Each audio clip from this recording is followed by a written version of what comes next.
It's a two-part thing. There has to be more representation in the upper echelons of publishing, and there has to be more acknowledgement that if you are going to tell stories that are outside of your cultural experience, you need to do it well. Hello, and welcome to the Creative Mindset Podcast. I'm your host, Isolde Trachtenberg. In the show, my guests and I explore how we can use creativity to do our best work and live our best lives. I talk with authors, musicians, actors, scientists, and others who are all pushing the envelope to live fully, creatively, and authentically. Listen in to get the scoop on how you can do it too. Hello, and welcome to the Creative Mindset Podcast. My name is Isolde Trachtenberg, and I am super happy that you're here. I am also incredibly happy with today's guest. I'm so glad that she was willing and able to come onto the show. First of all, Petra is an editor and resident nerd at NPR Books, focusing on fiction and particularly genre fiction. And I'm really excited to talk to her about what genre fiction actually means. Listen to this. She brings to the job passion, speed reading skills, which is true. I have seen her finish a 600-page book in like a minute, and a truly impressive collection of Doctor Who doodads. You can also hear her on the air and on the occasional episode of Pop Culture Happy Hour. Additionally, Petra has been a dear friend of mine for many years, so I'm so super excited that we get to have this chat. Petra, welcome to the show. Hi, I'm so happy to be here. I will endeavor to live up to that wonderful introduction. Oh, come on. You're fabulous. And I can say that, being your friend for many years, I can totally say that. So let's talk a little bit about all of the stuff that you've done. You spent time working in Europe for, was it Radio Free Europe? Is that what I'm remembering? Yes. What was that like? That was truly weird. So I ended up at Radio Free Europe. I had been in the public radio system. Do you want I can give you the whole long story. Oh, I would love the whole long story. The juicier, the better. No, juicy it is. I started working at NPR as an intern in 1994. It was my college job. I was an engineering services intern, and that meant that my job was basically servicing reel-to-reel tape machines, which tells you how old I am. So I decided that I had to learn enough right quick so that I could come back on the news side of things, because to be honest, I failed the test to be a broadcast recording technician. So I went to graduate school, and I hated it with a fiery passion, and I was miserable. And luckily, I was at an internship fair, and Radio Free Europe was there, and I was like, you know what? I am burned the hell out. They're going to pay me to live in Prague? Hell yeah, I don't care what I'm doing. So I moved to Prague 20 years ago, good Lord. And I Radio Free Europe at that point was a little bit adrift because it was 1999. And, at that point, we kind of all thought, oh, the Cold War is over, the wall has fallen, it's all democracy and capitalism from here on out. Whether or not you think that's good, it was what the sort of zeitgeist at the time was. So Radio Free Europe had been formed in the 50s to sort of spread the gospel of American culture and soft power behind the Iron Curtain. And at that point, they kind of didn't know what to do with themselves because the Iron Curtain as we knew it no longer really existed. So my job was kind of unformed, and I ended up being what they called an audio editor, which was, it was kind of my job to because a lot of what they put on the air was just written copy that people read, and so it was my job to work audio clips into it however I could. And on the side of that, my job also was I was an audio archivist, because they had this giant room in their Prague headquarters that was just full. It had maybe a 20-foot ceiling, and it was just full all the way up, an entire wall of crumbling reel-to-reel tapes. And part of my job was to take those tapes down, put them on an old machine, try not to let them crumble all over me, and try to figure out what the hell was on them, Wow. Which was a variety of really random stuff. There were like Politburo meetings from Romania and the finals of the 1959 International Talking Bird Competition and early electronic music and pirate broadcasts from the Hungarian uprising of '56, which made me cry when I listened to them. So yeah, it was, and also like we'd get bomb threats occasionally, and when the bomb threats happened, we would all just screw off and hang around in Letna Park with beer. So it was an interesting job. Wow. Wow. That just you just talked about reams of culture and history from over the last like 60, 70 years, all in that one little room. That sounds incredible. Yeah, and there were rumors about stuff that was in there that I never found. Like supposedly there were like Beatles performance, like recordings of Beatles performances and Miles Davis and all kinds of stuff, but I never found anything more than Morris dancing. There was a Oh, lot of Morris dancing. I don't know what's up with that. Morris dancing is cool. Hey, So then after that, you ended up coming back to the DC area, and then what happened? Did you go straight back to NPR, or did you do something else in between? No, I went straight back to NPR. I left Radio Free Europe after 2 years because, oh, hang on one second. Godfrey, going, So me, Godfrey that's is Petra's cat. my, yeah, I Oh don't my care. goodness. Yeah, you, So, he was trying to tear up a craft project and he didn't like being interrupted. oh, I understand. Cats get very busy about that sort of thing. Anyways, so I had been in Prague for 2 years, which is sort of classically the point at which you either go native or come home. And I, well, not to point fingers, but they made my job permanent and then gave it to a dude who was a friend of my boss and expected me to train him. So I was like, nope, and I came home. I think that's valid. And Absolutely. I sort of pestered my way into a 2 week temp gig at NPR.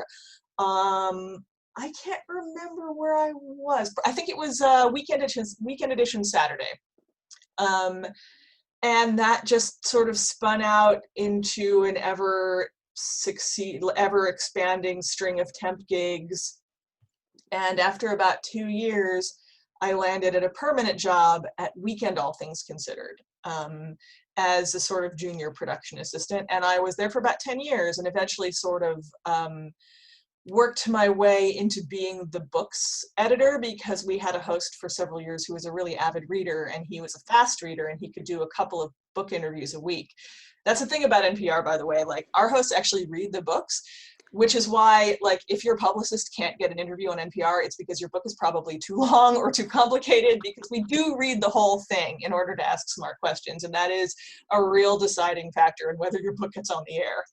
Wow, I didn't realize that that was part of the sort of the criteria about whether or not you could. Because for me personally, the things that you do are, well, they're fascinating, but books isn't the only thing. So now that you are a books editor, it sounds to me like you're also still, because you were on air on Weekend All Things Considered sometimes, and you're also on air sometimes now. Is that the case? Like, what do you do? What are your responsibilities as an NPR books I editor? kind Because of it hate it when people ask me that.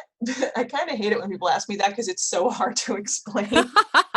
I mean, technically, my title is editor three on the arts desk at NPR, but you can also call me an editor at NPR Books. I'm also a reporter sometimes. So basically, the arts desk at NPR is pretty small, and we all have to perform a lot of functions. So I am the core of my job is that I edit book reviews, specifically fiction, for npr.org/books, which is the NPR Books homepage. Um, and then I'm also a general purpose arts desk editor. I edit radio pieces. Hang on one second. Godfrey! this isn't an interview with Petra Mayer. This is an interview with Petra Mayer and Godfrey Mayer. I think that's the Yeah. He's really relishing the fact that mommy is home all day, every day. I have no doubt. It's also getting close to dinner time, so they're going to be Ah, extra pestery.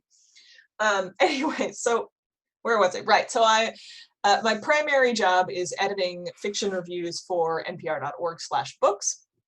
I am also a general purpose arts desk editor. I edit radio pieces from our correspondents and freelancers on just about anything. I frequently get pressed into service to do what they call spots, which are the very short, usually no longer than a minute, stories that you hear during the newscasts at the top and bottom of the hour. I also am a reporter on my own. I do a lot of book stories. I interview authors. And another thing that happens is when there's cultural news that our sort of senior editors know is important, but it's too nerdy and they don't understand it, that's when they call me in. So I cover San Diego Comic-Con, like when there's a new companion on Doctor Who, they call me in. Although our TV, not to steal shine from our TV correspondent, Eric Deggans, he's a giant Whovian too. But basically, I'm the nerd correspondent. Like when I have to put it in shorthand, that's what I tell people. I see. Okay, so I have to ask, what has been your favorite nerdy thing that you've done as an NPR books editor? Oh, that's tough. My I know. favorite nerdy thing. Yeah. You I Um, know. It's a tough question because I'm sure there's an embarrassment of riches when it comes to nerdy things you've gotten to do, but can you think of something that's been just well, wow?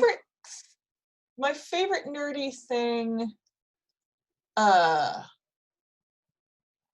it isn't really, I mean, my favorite, it's sort of nerdy. It's not like, sci-fi fantasy nerdy, but my favorite nerdy thing that I've gotten to do recently is that the guy who takes care of the ravens at the Tower of London, he's called the Raven Master.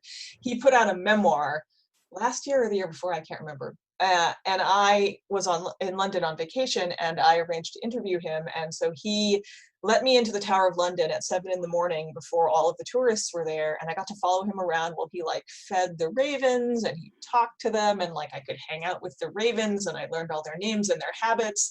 And it was really, really cool. That sounds amazing. So like I'm a history nerd, so technically that's nerdy, right? Yep, of course it is. No, absolutely. And also super cool. I mean, nerds are cool, so there you go. So Thanks. so so how much of what you do ends up being on the radio versus how much of it is on the website? Like how do those duties split when you're working?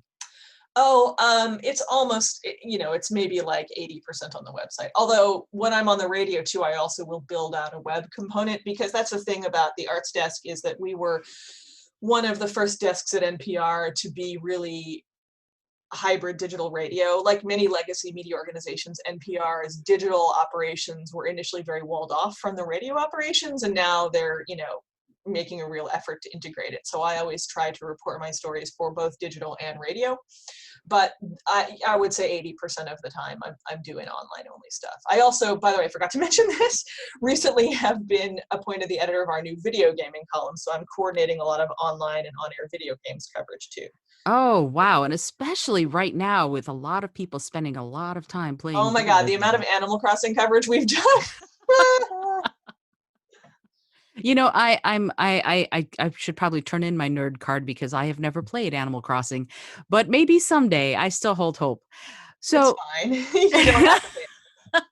no, I don't have to play Animal Crossing to be a nerd. I'm a Mhm. full-fledged nerd in other ways.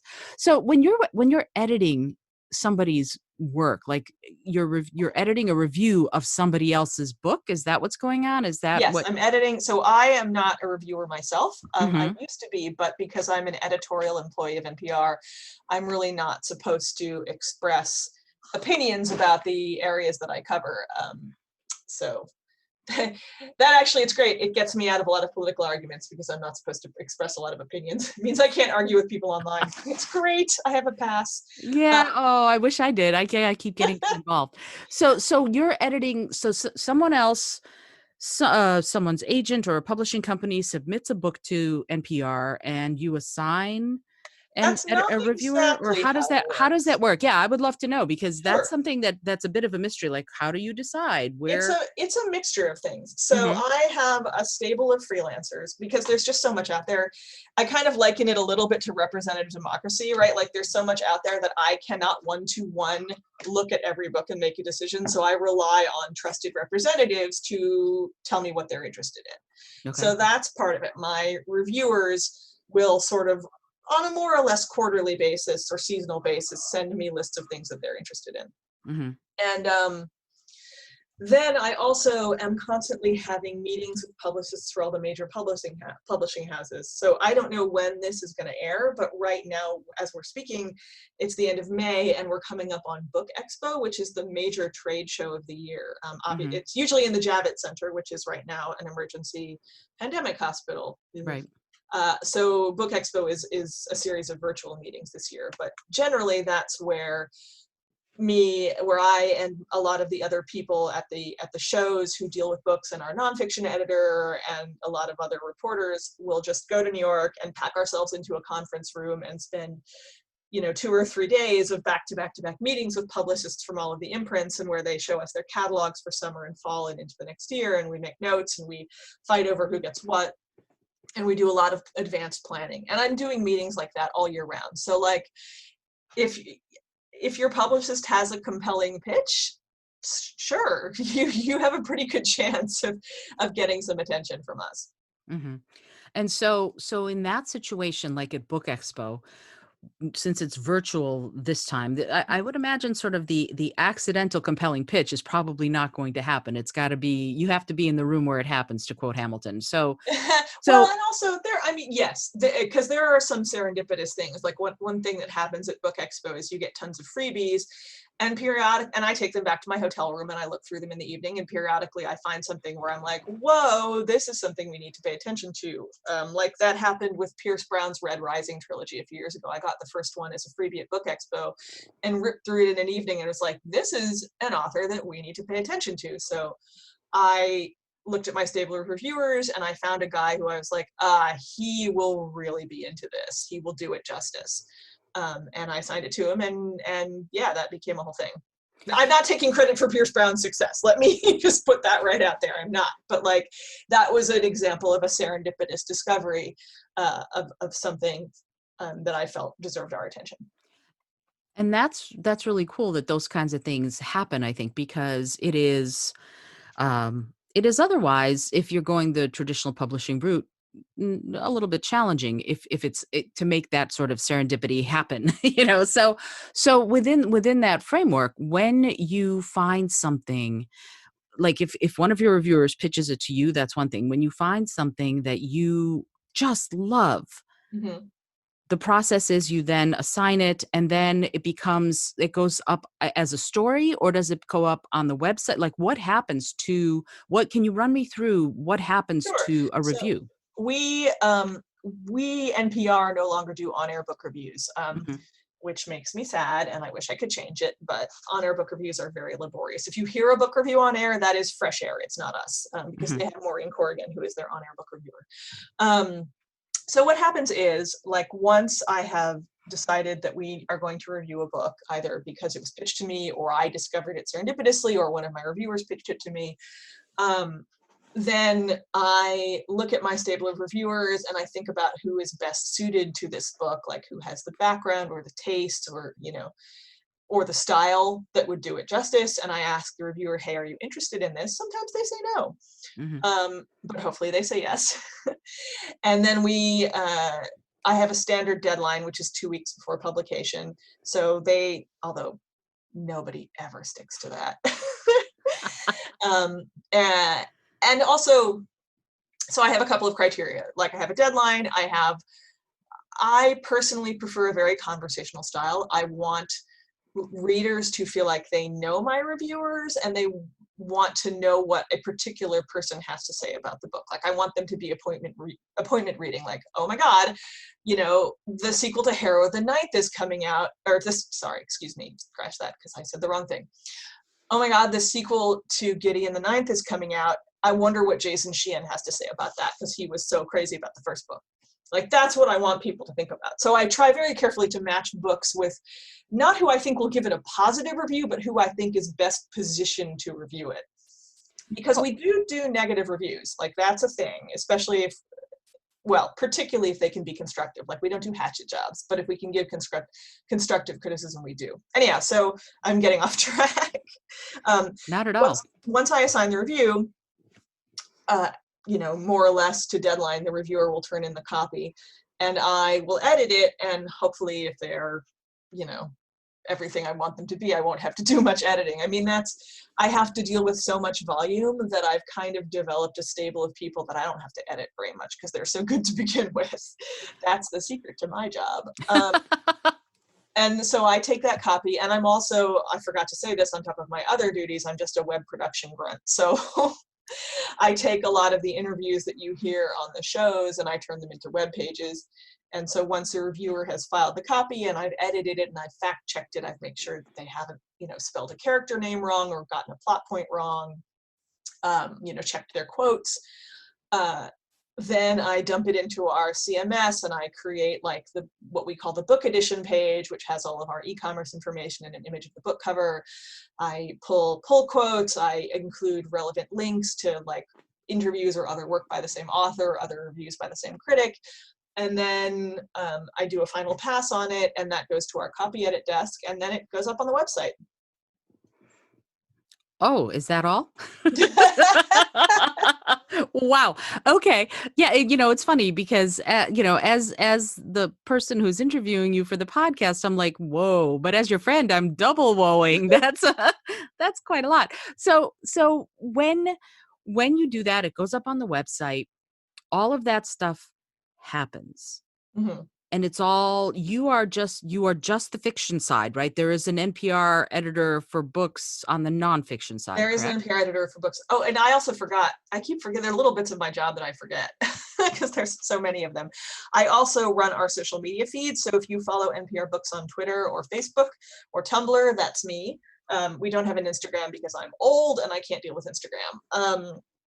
So also what I'm responsible for is every day I look at the NPR Books page and I schedule social media posts to promote all of the stuff. Is this also a good time to talk about our seasonal projects, or are you going to ask me about that later? Oh, I'm absolutely going to ask you about okay, them. That's coming up. Okay. Yeah, and in fact, it was the next question. I was going to talk to you about.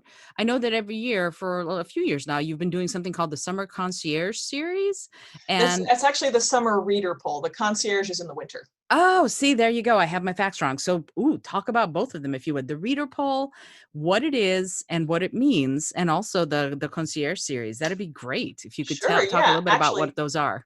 This is an opportune moment because I am just ramping up on this year's edition of the summer poll. So the summer poll is a thing that we do every year where we invite readers. We pick a genre every year. This year it's kids books, like picture books and very early chapter books. And we invite readers to nominate their 5 favorite books and or series in the chosen genre.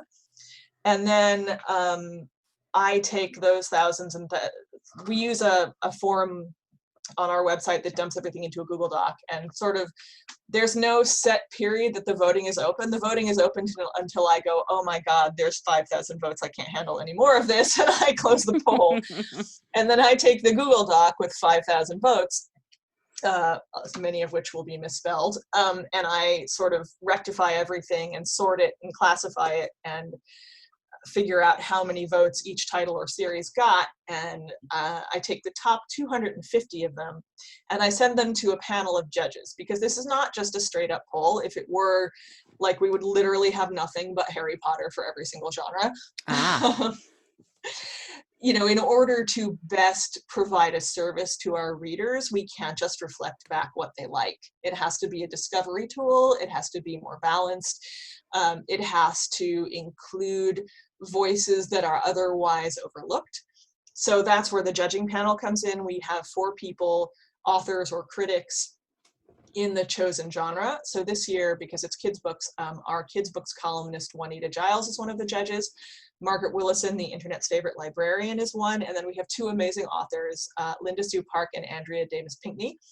And what they will do is I'll send them this list of 250, and they will take a couple of weeks and go through it, and they'll think about what they would take out of it and what they would add to it. And then we have this epic conference call. It usually goes around 3 to 4 hours, but I've gotten really good at making it go fast because I've done this for several years now. And during this conference call, we add and subtract and hammer out, and we end up with a final list of 100 that is a combination of reader votes and curated judges selections. And it's important to note that this is not a ranked list. This is not like number 1 through number 100. It is just a list of 100 things that we love. And we generally categorize it just to break it out into categories to make it easier for readers to use it. So like, I can send you links after we're done talking to. Oh yeah, I would love that. What it looks like, I'm trying to remember categories off the top of my head and I can't. Sorry. No, don't worry about it. So you're going to do that, and this is sort of the recommendations, a kind of a curated list as well as a readers poll list of Yeah. the 100 books that you all think that readers in that genre ought to read or ought to check out. Yeah, a combination of ones that they love and ones that we think that they'll love. Oh, that's fabulous. And that's why we say it's not 100 best. We do say that for search engine optimization for SEO, but like it's really 100 favorite. We're very careful about that wording. Yeah, and it's important actually because what's best to one might not be best to someone Yeah, else, we're and very careful about value judgments yeah, because that's cool. that's dangerous ground. Yeah, and it makes a lot of sense. So then you have the concierge, which is a winter thing, and what is that? Oh, the concierge is so much fun. So we used to do year-end best of lists year after year after year, and we got super hella bored with it. And we were trying to come up with something else. And I believe that it was my colleague Rose Friedman, who works in the New York Bureau and is a real literature fiend, who came up with this idea of a searchable matrix of book covers sorted by categories where you could, and the categories are, it's a visual matrix and there's a list of categories down the side, and they are a mix of things like standard categories like nonfiction or science or history, and ones that we think are fun, like let's talk about sex or it's all geek to me. And you can click on any, or book club ideas, that's a big one. Staff picks is also a big one. So you can look at this list of categories and you can say, okay, I want, and they're stackable. So you can say, I want a book for my book club, and it has to, hang on a second, Godfrey, yo, get out of here. Sorry. Don't apologize. It's totally fine. I'm just lucky that Ninja, who is sleeping at my feet, is actually sleeping because he could be walking on my head right now. Godfrey likes to shred paper. It's a real problem. Oh, So anyways, so actually, can I rewind because I realized I left something out. Let me go back to the beginning of this description. So, okay. So the concierge is super fun. It is, we ask our critics and a lot of staff members too, at the end of the year, to give us their favorite books of the year. And that also, much like the poll, is a gigantic, huge list that we have to winnow down to a reasonable number, usually around 200 or 300. Unlike the poll, though, there's 4 of us that work on the concierge. The poll is just me. So ultimately, the concierge is a list of around 200 or 300 of our staff and critics' favorite books of the year, arranged in a visual matrix. And down the side is a list of tags, and they are a mix of things, fairly straightforward tags like nonfiction or history, and fun tags like ladies first or book club ideas or funny stuff. And the tags are stackable. So you can click on them and you can say, I want a book for my book club, and I want it to be reasonably short so that it's easy to read, and I want it to center women, and I want it to be funny. So you would click on book club ideas, ladies first, rather short and funny stuff. And the concierge will return all the books in its list that meet those criteria. And when you mouse over them, you will see a blurb from one of our critics. And if you click through, you'll see the blurb, and you'll see e-commerce information, you'll see links to our coverage, to station coverage, and you'll see links to whatever library in your area has it. So it's a really useful tool, and it's super fun to play with. Wow, that's excellent. We're going to need to put a link to that in the show notes from this last year. That's incredible. And yeah, and actually this last year, we finally put up the mega concierge, because it's been running for 7 years now, and we keep saying every year we're going to link all of them up into one gigantic concierge. And our brilliant programmers finally rewrote the whole back end of it, so this year we could link them all up together. So the most recent one is the mega concierge edition that goes all the way back to 2013. Wow. So if you want to find books that fit all of these different criteria, like a book that fits all of these different criteria that you have in your head, you can search for it that way, and then it'll give you the 2 or 3 books out of the hundreds and hundreds that you have that might fit, or something like that. Yep, and then all of our coverage and all the ways that you could possibly find that book. And it's actually, we can put the link up, but it's there's a short URL. It's just npr.org/bestbooks, and that's the way to find it. That's perfect. Short URLs are best. Mm-hmm. So, okay. So now I have a little bit of an inkling about what it is that you do, which is a lot. And you are the genre fiction editor. And I would love to know from you, What is genre fiction as opposed to fiction? How do you define them and what are they? Ah, that is a question that has prompted many an argument. And I think the best definition that I have come up with is that genre fiction is a marketing distinction. It tells you where in the bookstore you're going to find the book you're looking for. Um, because there, especially in the past few years, there's been so much bleed over between what we would think of as literary fiction and what we would think of as genre fiction, meaning sci-fi, fantasy, romance, mystery, thriller, basically what I would think of as all the fun stuff. This and the stuff that has historically been stigmatized as trashy or lowbrow. Those stigmas have begun to fade recently, which is just wonderful. And there's been a lot of blurring of the lines. But so, yeah, I mean, most people, if you ask them, will tell you genre fiction is a marketing distinction, not much more than that. And yet those categories, science fiction, fantasy, urban fantasy, all of that, those are ones that I'll see if I go into a bookstore, they're there. You know, you'll see like fiction, but then it'll say science fiction and fantasy, and this is all of the books that are currently on sale at the bookstore for science fiction and fantasy or romance or whatever. Those are all considered genre fiction because they aren't literary fiction. Is that how that works? Is that the distinction? Kind of, yeah. Oh, that's very interesting. I Okay. mean, my own personal and somewhat snotty take on it as someone who doesn't really read a lot of literary fiction, and this is just me. I don't Mhm. think that this is a given, that this is an accepted definition in the industry, is that genre fiction is more external. It tells you a story about things that are happening outside your head. And literary fiction is more internal. It tells you a story about what's happening inside your head. Fascinating. And I personally want to be told a story, so I'm genre fiction all the way. Ah, okay, I got it, I got it. So, something like Eat, Pray, Love by Gilbert, what would that be for you? Is that Well, that's liter not, is that fiction? I thought that was a well, memoir. you know what? It's funny because some aspects of it are fictionalized, and that's the I believe. So that's the but something let's say it was fiction. What would that be more literary fiction to you, or would that be genre fiction? Oh, huh. That's an interesting question. I mean, and it's one that's hard to answer without seeming dismissive because that sits right on the border of lit fic and what we would consider women's fiction, Mhm. which is its own genre. And I tend to think of it as romance without the sex. That's things uh, like Ellen Hildebrand or oh God, what's her name? Oh, my brain's gone blank. The one who wrote Her Sister's Keeper, Jodi Picoult. Um, I was literally Haven't about to read say any of those Jodi books at Picoult and Jennifer all. Weiner. Uh-huh. Yeah, I love Jennifer Weiner. My God, Yes, she's so great. that is a genre that often gets looked down on. I think it even gets looked down on by romance fans who tend to think of it, like I said, as romance without the sex.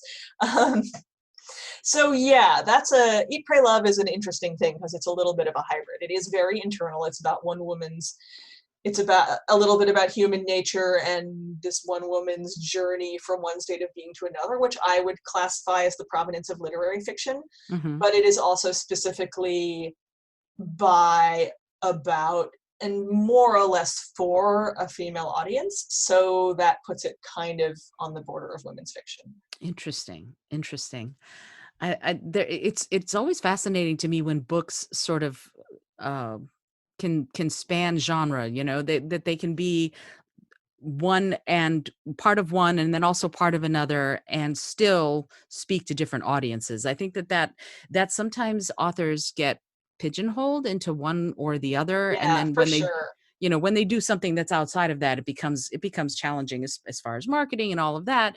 And the publishing industry has changed a great deal, but at the same time, there's still some of that going on, even while so many people can self-publish and do all of these other things to get their books out there. So I wanted to ask you on your thoughts on where the publishing industry is today from your perspective as somebody who is a books editor. I would love to know what your thoughts are as far as where we are today, especially right now during the pandemic and everybody doing so much more reading. Where are we? What's Yeah. going on right now? What, because I'm furiously writing 2 books right now just because I have a little bit more time to do it. And I'm sure there are lots of authors right now that are doing the same thing. And there are lots of people reading voraciously. So from your perspective, where are we as far as publishing right now?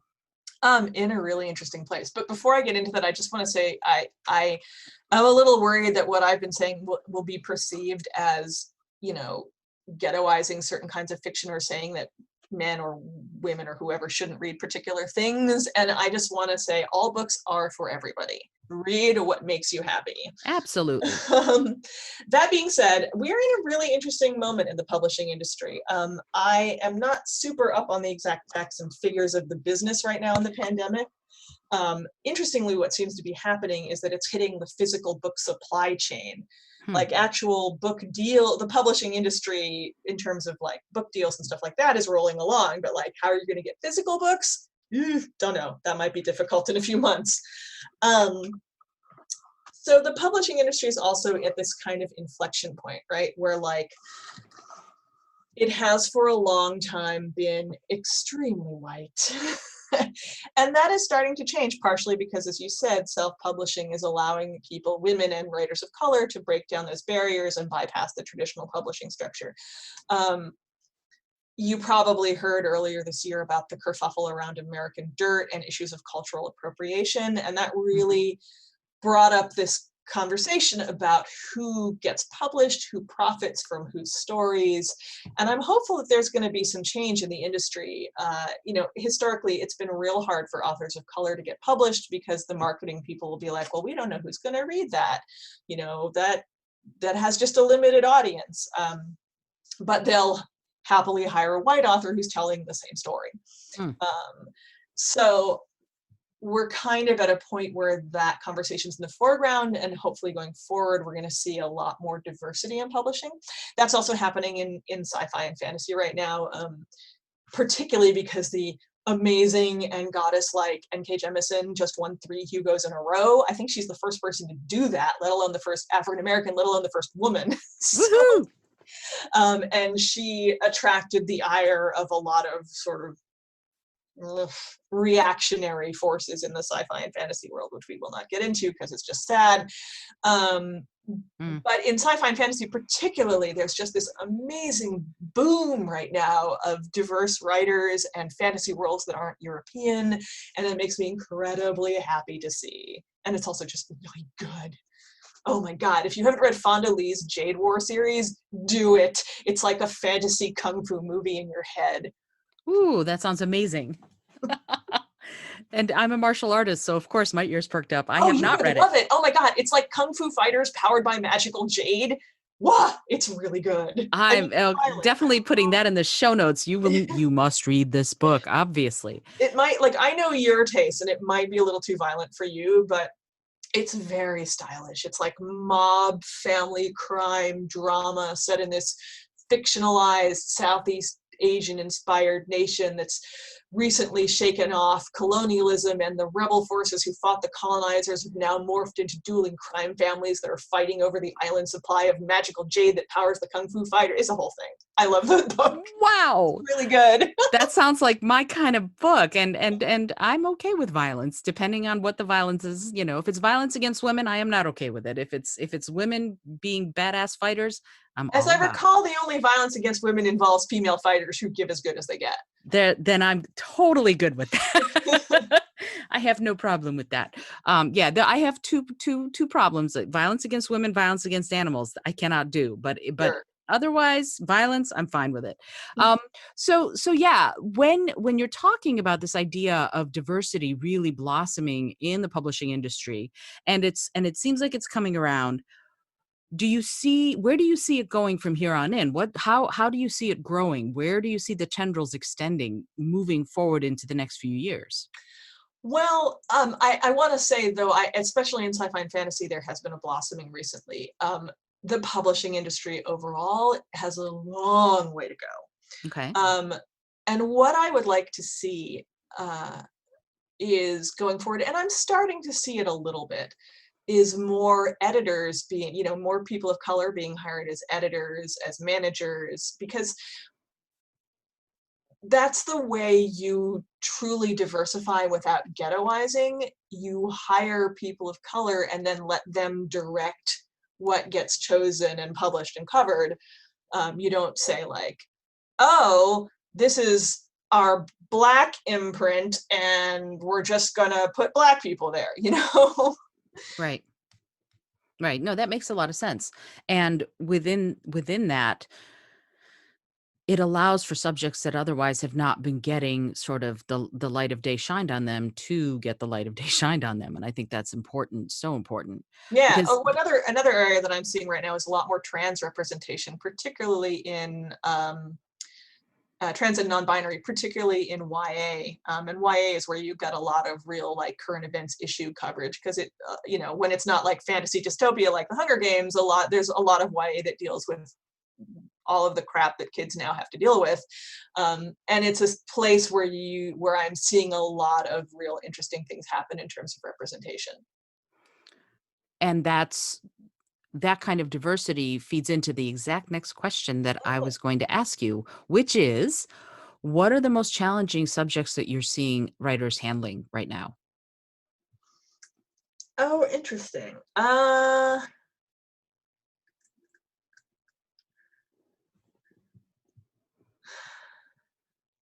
mean, we cover my YA reviewers tend to stick to fantasy, so Mhm.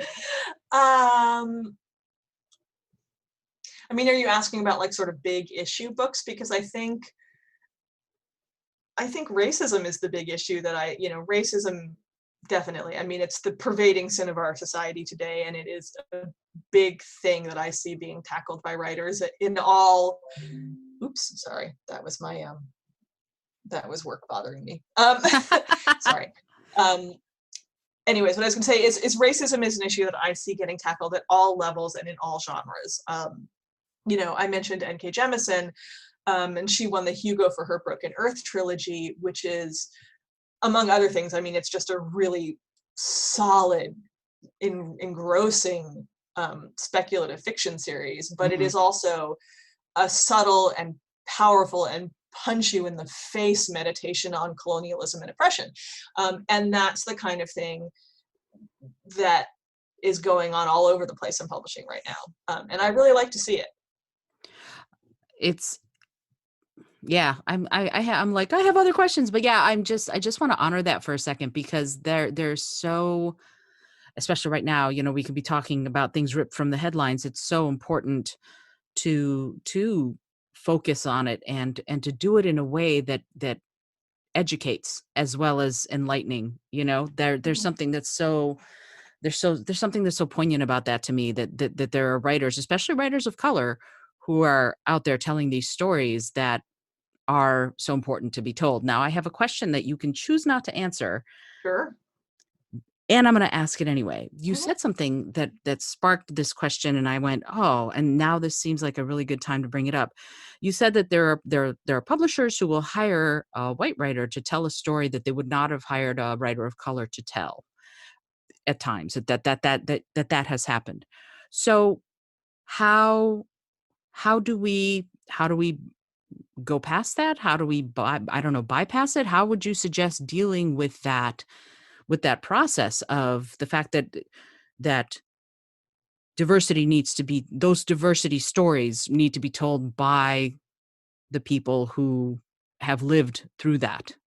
Well, there's two halves to that question, which I am perfectly happy to answer. One is what I already said, which is that part of what will help that is getting more people of color into higher positions at publishers, Mhm. because that's how you get more attention on diverse more representation in what gets published, is you have more representation in who's choosing the books to get published.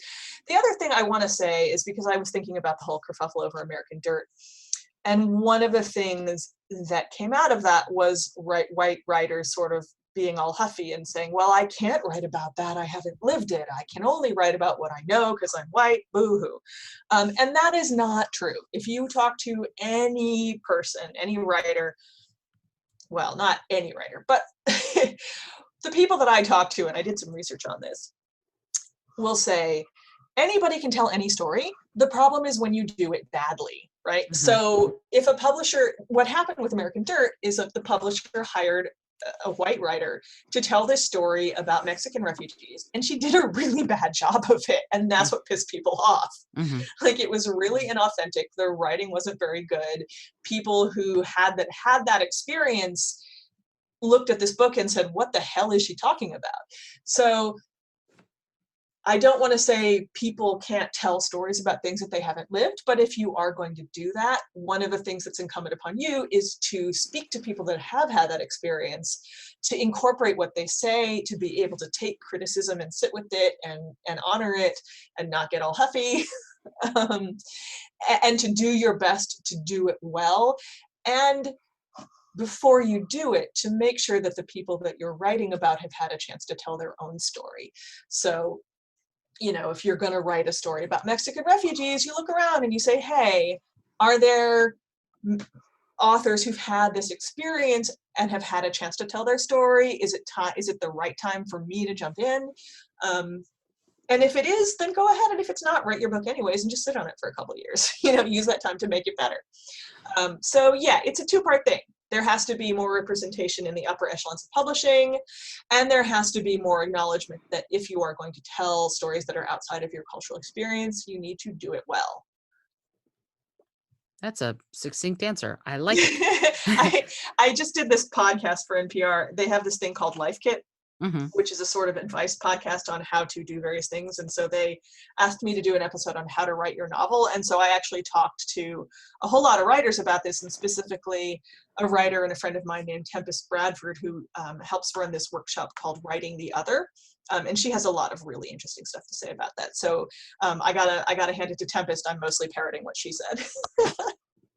Well, and it's a lot, there's a lot of wisdom in what you said and in what Tempest says, because it is so,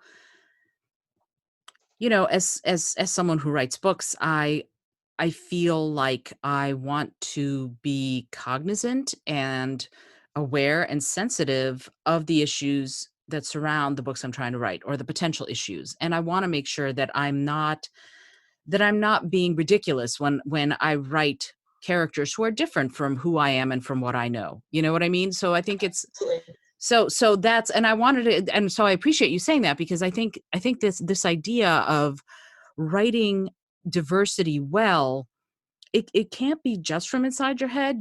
I think you do have to do some research. For example, I'm writing this book all about a woman who wants to open a temple to the goddess Ishtar, Mhm. and who wants who's basically the priestesses of Ishtar used to teach people how to be good lovers, specifically men, but I'll say people, how to be good lovers to their partners, and that was what they did. I know you've And told me about this book. I really want to read I it. I'm so I can't wait to get this one out there. But what I did as part of this is I opened up a survey to every single person I knew on social media and said, take the survey. And it's over 100 questions. And I had hundreds of people who are basically, the question was, if you are, um, if you are if you are a woman, or you identify as a woman, if you are a man, or you identify as a man, these are the questions. These are the women's questions. These are the men's questions. And because I didn't want it to be just me, I didn't want it to be just out of my head what people might want to know, or what people might have wanted to know about sex when they were young. Mhm. And so I had hundreds of people participate and take this survey. And what was really interesting is a writer friend of mine said, you've just gotten a lot of buzz for your book. And I said, why? And he goes, because many people wouldn't have done that research, and you did. And I went, okay, I had no idea. For me, I just didn't want it to be just my opinion on this, because there is this idea inside my own head that there's no way I'm the ultimate authority. So I'm going to Yeah. get a I bunch mean, of, yeah, it gets kind of ghettoized as this big cultural issue, like, oh, I can't write about but like, honestly, it's just a question of research and good world building. Like, I know you wrote a book that was set in New York, and in order to do it accurately, you went to New York and looked at the things you were writing about. Like, why wouldn't you do that about people? you know? very true, very true. Absolutely. And that to me, well, I mean, you would I was able to go to New York. Not everybody can. And Mhm. if you're world building, planet Xylon and in the star system Berdicchio, then you obviously can't. So, but at the same time, I think, yeah, this idea of doing research, and it also, interestingly, what it did for me is it built community, and there are people who are, I get these little notes. I took your survey a while ago. When's the book coming out? And it's really to have that be a thing. So let me talk to you about the NPR readers community. Sure. What is that community? How do you join the community? And what would you like to have that community be if it's not where you'd like it to be yet? I mean, if you read books, you're part of our community. I mean, to be perfectly honest, I don't engage with our reading community as much as I would like to. I said earlier that I run our social media feeds, but the problem is that's a full-time job, and it is approximately like 1/8 of the stuff I have to do every day. Wow. So, we have a pretty big Twitter following, and I really wish that I could engage with them more. I mean, there's some amazing statistic about like how much more likely NPR listeners are than other people to have read a book in the past week. I can dig it up somewhere if you really want it. But NPR listeners are crazy readers. They read a lot. They buy a lot of books. Back when I was a show producer, it was kind of a fun thing that we used to do to watch the Amazon sales figures of any book where we had interviewed the author, like before and after it aired. It would always just shoot way up because our listeners are big readers. And one of my favorite things that I do when I have time, although I have to cop to that I have not done it lately, is to interact with readers, with our audience on the hashtag, the Friday Reads hashtag on Twitter, Hmm. where like I talk about what I'm reading over the weekend and people tell me what they're reading. Um, Again, this is something I haven't had time for, and I really wish that I had. People will ask me for recommendations on Twitter, and I love doing stuff like that. So yeah, I don't know if I could say who our community is. Like, who I wanted to be. I mean, if you read books, you're my audience. Like, Welcome all. That's yeah, right. exactly. Oh, so okay. Speaking of you reading and giving recommendations, I have Mhm. just a couple of questions about that. What Sure. has been Well, actually, let's step back a little bit. I'm going to ask you a question that I told you that I was going to ask you because I feel like that this question needs a little bit of preparation and a little bit of time thinking. What makes a book good to you? Yeah, and I thought about it and I didn't come up with anything really succinct. That's the problem. Because there's a difference between good and enjoyable, right? Hmm. Like, Hmm. I vastly enjoy books that are objectively bad. Well, I can't say objectively bad. Like, I vastly enjoy books that are that I think are badly written. I'll Hmm. put it that way. But there's still something in them, some spirit or some whackdoodle creativity that makes me go, I'm just gonna keep reading this. It's terrible, but I'm just sucked in. Well, Um, and that seems to me like if it's telling a good story, even if it's poorly written, there's still a story in there that's compelling or something like that. there's still a story or there's still a vision in there. Like, so the book that I'm thinking about, and I can't in good conscience recommend it, but I'm gonna anyways. Did you know that Tyra Banks wrote a young adult fantasy novel called Model Land? No. She did. It was supposed to be the first book of a trilogy. It came out, I think, in 2011, and it didn't do well enough to warrant any sequels, which I is just crushing me because I desperately want to know what happens to the rest of the characters. It is absolutely bat bananas. Like, it's so bizarre that there is no way it could have been ghost written. Like, it is sheer, unadulterated. This is telling me much more about it's like the best, the weirdest fanfic. Like, this is telling me much more about the author than she thinks it is. Like, I see. it is this, well, I won't go too far into it, but it's about this bizarre fantasy land where everybody wants to be a model and only the chosen few get to go to Model Land, which is like the Hogwarts of modeling, and it's on top of a golden mountain. And if you get to go there, you have a chance at becoming one of the 7 Intoxibellas, the only famous people in the world. And it is weirdly constructed, and plot lines come and go and characters come and go, but the vision of it, the overall world building, is so wildly imaginative that I just couldn't stop reading it. Awesome. So, but like, what makes a good book? Huh. A certain degree of writerly craft. Like there are books where I'm like, I don't like this, but I can recognize that it's a well-written book. Um, for me, I want to be told a story that has forward momentum. I want the writing to be fluid. I want the characters to be three-dimensional and interesting. And I'm a world building junkie. Like I will get, and this is just me, like other people will have different reactions, but I will get absolutely thrown out of a book and not enjoy it if there are obvious anachronisms in the dialogue. I read a fantasy novel that was supposed to be set in the 20s where the characters were talking about, oh, let's go grab a drink. And I was like, nobody said that in 1923. So, okay. So yeah, I So, wish I had a succinct answer for you, but I think it's mastery of craft. okay. Yeah, mastery of craft. Okay. That's a valid answer. Absolutely. And I agree with you with world building, but I am actually going to ask you, what is world building? Well, the aforementioned great and glorious N.K. Jemisin actually has a whole workshop on this, and I think she has her slides up online. I can probably try to find a link to that for you. Oh, But that would world be building phenomenal. is it's the art of creating a believable world for your characters to inhabit. And it primarily comes into play with sci-fi and fantasy because you are, if you're writing something that's set in the world that we all live in, there are going to be certain signifiers that everybody takes for granted, right? But if you are setting your story on what did you say? Planet Zebraxia or whatever it is, like Planet then you have to Xylon. Planet Xylon.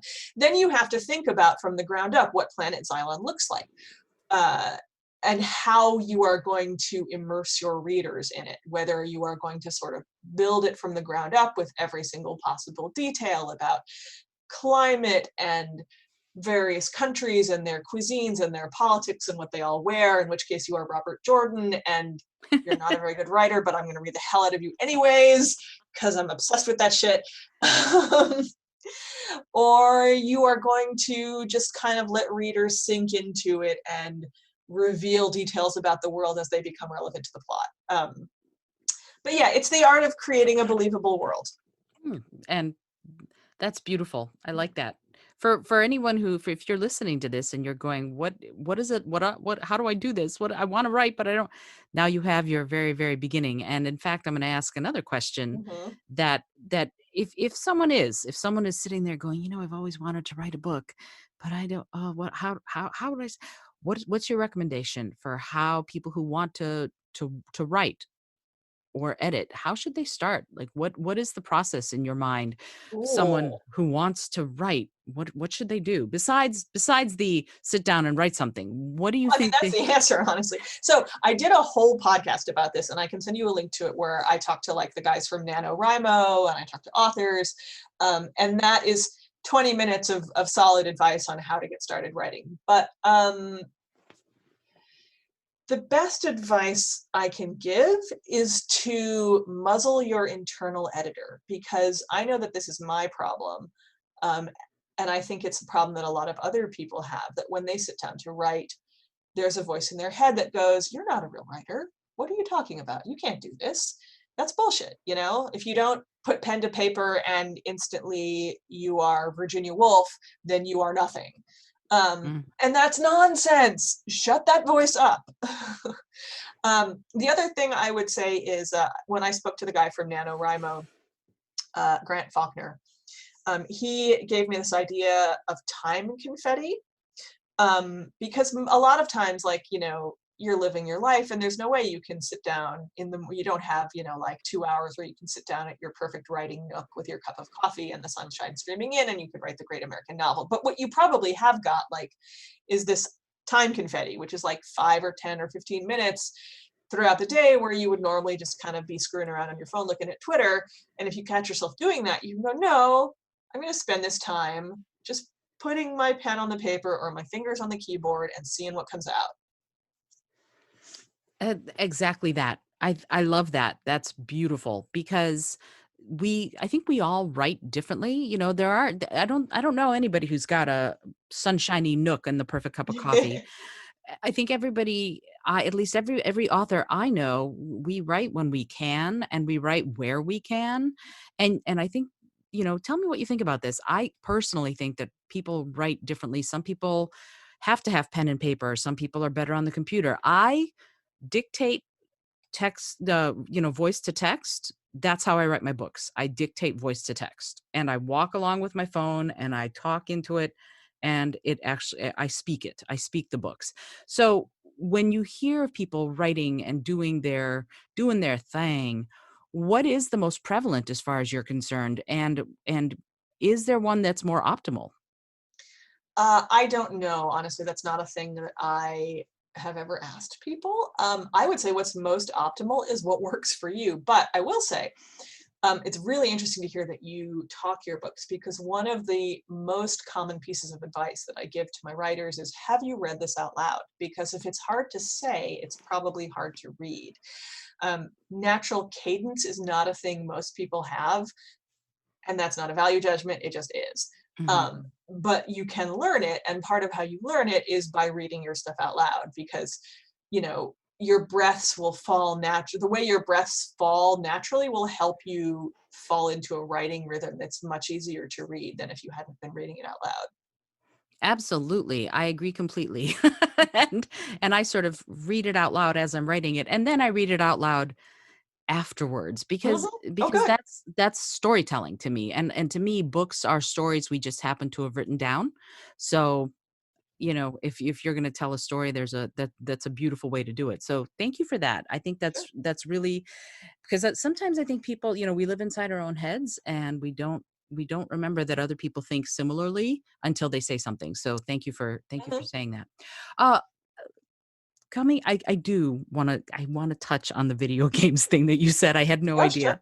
But before we do that, I want to Mhm. ask you, um what about your favorite books? Like, what was your favorite book as a child? What's your favorite book as an adult? And with the Friday readers thing that you mentioned, what are you reading right now? If you could give those three, I would love to hear it. Oh God, it's so hard for me to quantify a favorite book. I mean, because I have read I mean, this is going to sound awfully egotistical, but I've read so many books. It's like picking a favorite color. Like, you can't, like, I have favorite books for moods, for, like, if I want comfort, I read this. If I, So, favorite okay, books. you I will did. tell you, Uh-huh. actually, when I have to answer this question with one book particularly, I will almost always say it's 1984 by George Orwell. Because, and you have heard this story yourself, Isolde, but I'm sure your listeners have not, because they don't know me. Um, that is the book that I always say made me a nerd. Because my dad, who is a very intellectual dude, Yes, he is. and a professor at times of political philosophy, although now he's a writing coach, handed me that book in the year 1984 when I was 9 years old and said, "Here, I think you're ready to read this." Um, Wow. what made him think that, I don't know. But so I read it, and obviously I didn't understand the core of it. Like, Right. I would reread it every year, and I don't think the Goldstein's book section clicked for me until I was in my teens. But Mhm. it was my first encounter with dystopia, and I'm almost certain it was my first encounter with world building, with speculative fiction, because I was probably reading Anne McCaffrey's Pern books at around the same time, but I don't think at that age I had really read any sci-fi or fantasy yet. No, I Mhm. think I read the Pern books later. That was seventh grade. So I think it was probably the first sci-fi or sci-fi adjacent book that I had ever read. And Mhm. it was my first experience of a world that seemed completely alien.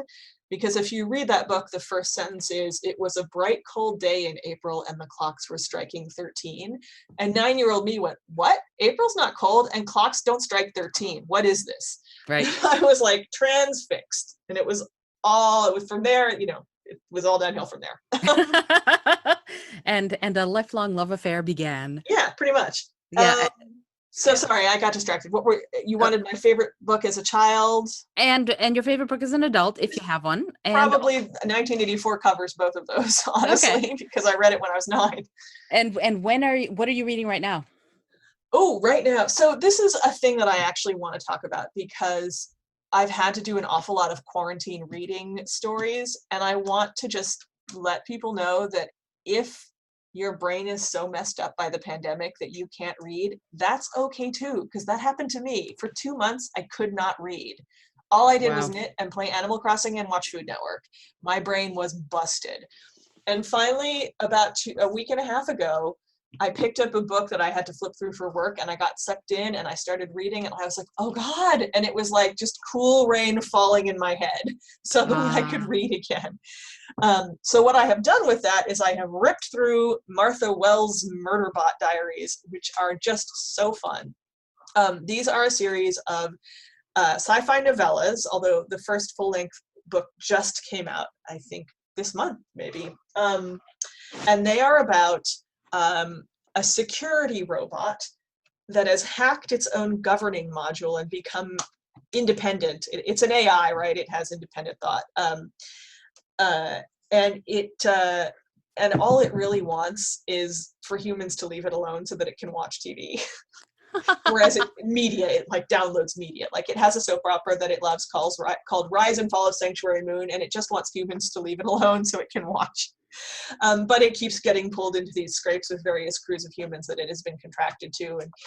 And over the course of the 4 novellas, Murderbot, as it calls itself, even though it does not like humans and does not want to be human and wants humans to leave it the hell alone, is gradually becoming more human and forming bonds with humans and with other AIs and beginning to experience emotions which horrify it because all it wants to do is be left alone to watch TV, but now it's having emotions.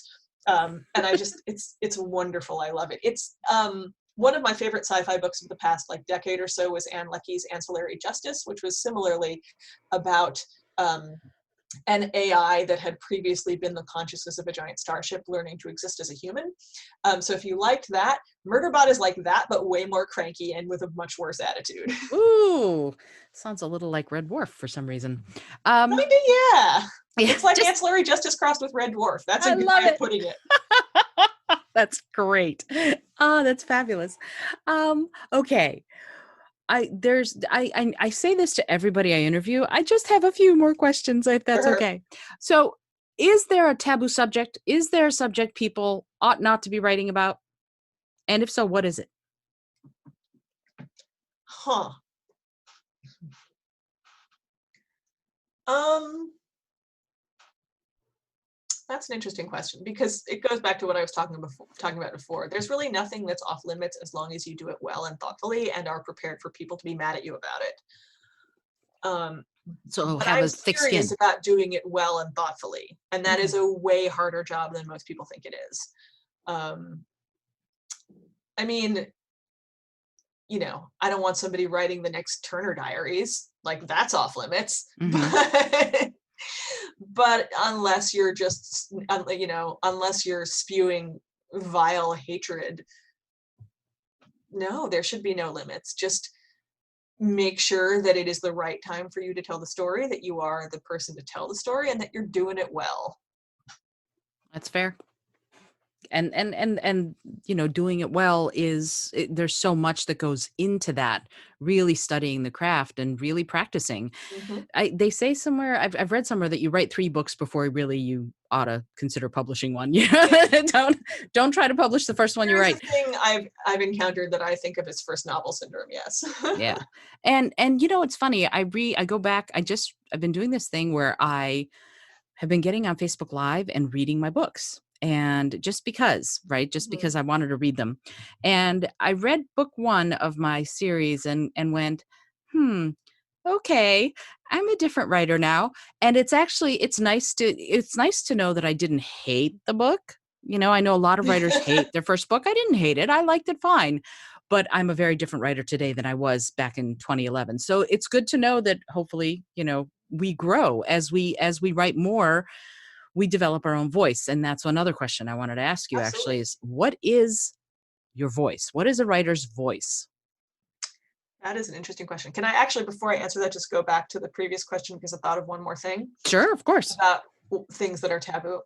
I what I had said was nothing is taboo as long as you're not spewing vile hatred, and you do it well. It is the right time for you to tell the story. You research it. You are prepared to take criticism. And the other thing is, if you take your story to a member of the group that you're writing about and they say no, you put it down. You are ready to give it up if you find out that you are on the wrong track. So that's an important thing. Anyways, That makes, I mean, it makes a lot of sense for sure. So voice. Okay, so Voice. voice is really interesting. And I find that it is something that's hard to teach. I almost said it can't be taught, but I think probably it can be if people learn and grow as writers. It's hard though. And I don't think there's a way to quantify it. I can tell you how I try to draw it out of people because it's a thing I work on a lot with my reviewers. The primary thing I tell them is don't act like you're on NPR. Because that happens sometimes with people that are new to working for me. They will send me a piece and it will be full of $50 vocab words and contorted sentences that, and I'll be like, no, that you're writing for what you think NPR is. You are not writing in your own voice. Talk to me about this book as if you are my smart friend who is very excited about this book and we are having a cup of coffee and you are telling it to me. So the other thing I'll say, and if you listen to the podcast episode that I'm going to link you to, this will come up too, but it's important. Voice is far more linked to what you read than you think it is. Like a lot of people, that's my other piece of advice that I tell people, like read. And they'll say, oh no, but I don't want to be influenced. And the answer to that is everybody's influenced, man. Shakespeare was writing fanfic, okay? So if you are writing it in your own precious personal voice, it is your voice, but you will never figure out what you like and don't like in writing unless you read a lot. So yeah, like it's interesting. Voice is this thing that you can only kind of triangulate around. Like it's a mixture of your own conversational style and what you do and don't like. And when you have it, it comes through on the page and I can tell who's writing by looking at the sentences. Like I have a particular writer, I think I mentioned him before, Jason Sheehan, and his voice is so particular and powerful on the page that I could look at a piece without a byline and go, oh my God, Sheehan wrote this, And that's really what I love in writers. Like I want that voice to just pop off the page so that I feel like I know you. And that's all goes back to sort of building community, when people know the writer based on the words on the page, that feels almost like a friend to me. I feel very close to the authors that I love, even though the only author I've ever met truly that I adore is Judy Blume.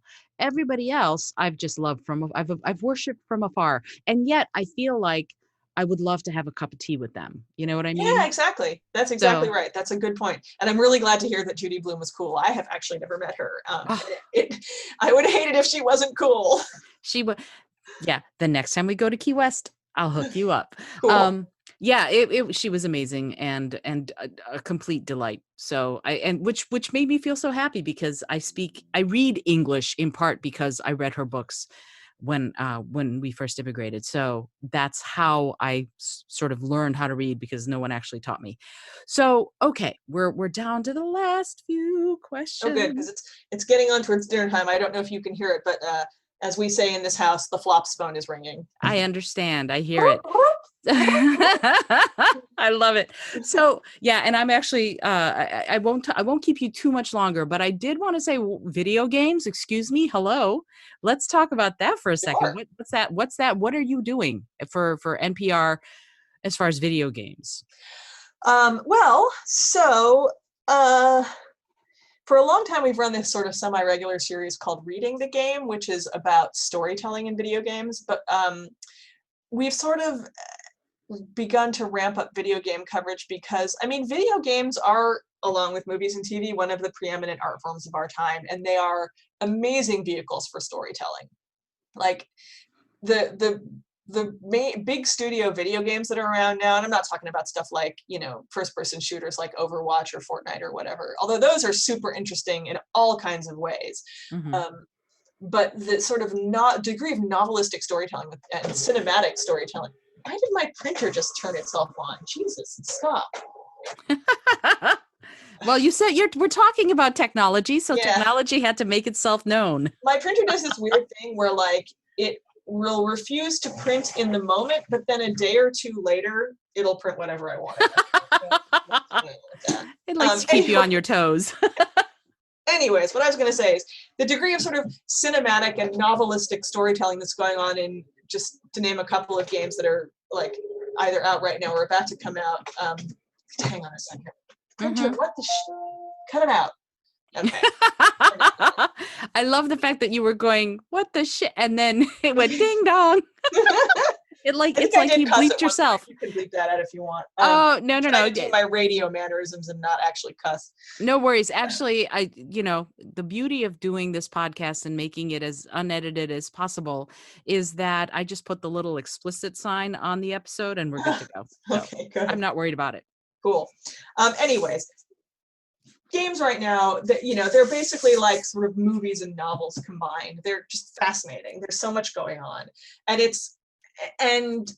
in other games that are less story driven, like I mentioned, sort of first person shooters like Fortnite and Overwatch, those are really interesting in terms of their implications for the way we form communities and interact online, because those have these huge online online communities where people are chatting with each other and playing together and sometimes being complete assholes to each other. And then there's just also auxiliary things like Discord, which is a chat service for gamers that is really interesting. A lot of stuff goes on there, like, and this is awful, but it is newsworthy, a lot of stuff related to the Charlottesville disturbances was planned on Discord. So like video games Really? and the community around them are incredibly newsworthy right now. Like we should be paying attention to them. So we have this regular column that we just started called Join the Game, which is a combination of game reviews and gaming culture analysis. There are a lot of like young nerdy NPR is full of nerds. This is not a surprise, right? But there are also a lot of gamers. Me personally, I'm part of an incredibly vibrant and obsessive Pokemon Go community at work, because the NPR sign, for all you out there in Radioland, the NPR building sign is a Poke Gym. So if you want to come raid with us and you're in DC, please do. I mean, once we get back to the building, I don't know when that will be. Yeah. So yeah, there's a lot of gamers on staff. And since we started doing Join the Game, I've been getting all these interesting pitches from people who want to write essays about the games that they love and the impact that games have had on their life. Particularly now, of course, during the pandemic, when we're all stuck at home. That's part of why Animal Crossing is so huge, right? Because you want to escape to this beautiful cartoony world with cute animals and no viruses. So yeah, we're doing some on-air coverage. We're ramping up reviewing. I'm still kind of in the early stages of figuring it out, because again, it's on top of my other job too, my other 14 jobs. But I do feel very passionately that this is an area of culture that we cannot afford to ignore. Oh, it's a multi-billion-dollar business in addition to being a haven for people to build community. It's a Yep. huge business. It's huge. So it makes a lot of sense that on multiple levels that you would be covering it and helping other people find it. I think that's great. And I think there's an evolutionary process going on here. The way we tell stories is changing, and video games are another sort of piece of that pie now. And it started with the games back in the 60s and 70s and the arcade games in the 80s, and now here we are, where you can have incredible worlds with incredible visuals and audio. Yep, Right we've come a there. long way. I mean, I grew up with an Atari 2600 and I still have a soft spot for that, but man. Yeah, it's a different kettle of corn, as I like to say. Yeah. So how can people find you? Where are you on social? I know as far as NPR, you are what? I'm NPR Books, yeah, on Facebook and Twitter.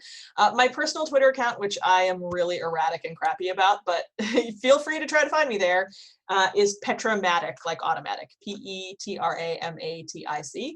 And mostly I post pictures of my cats. So if you want to see what Godfrey looks like, Or there's a lot flops. of pictures of him on my Twitter account.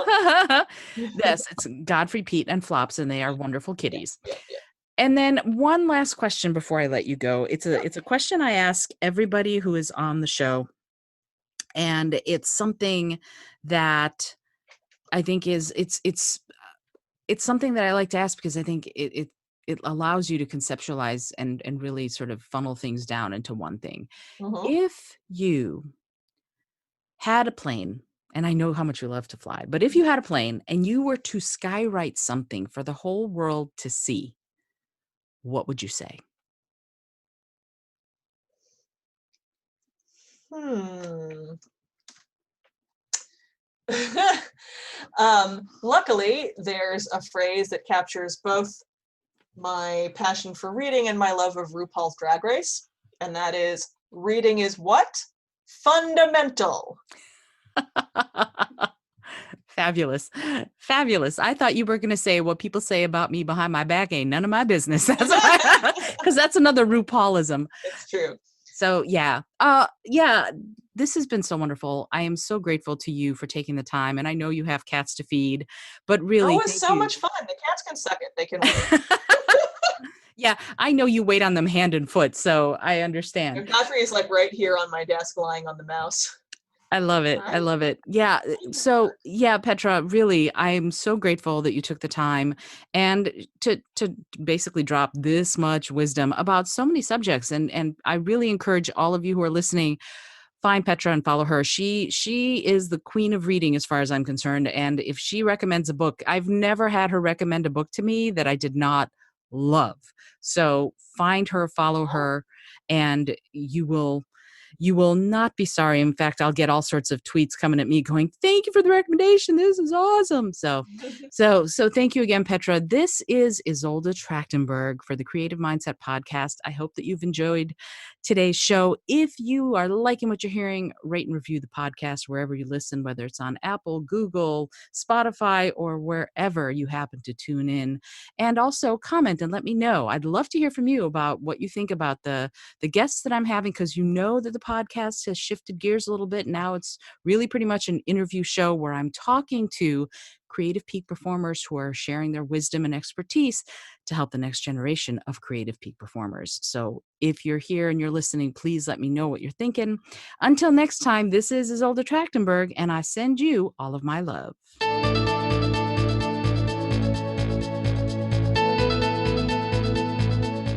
Thanks so much for joining me today. I really appreciate you being here. Today's episode was produced by Isolde Trachtenberg and is copyright 2020. As always, please remember this is for educational and entertainment purposes only. Past performance does not guarantee future results, although we can always hope. Until next time, this is Isolde Trachtenberg, and I send you all of my love.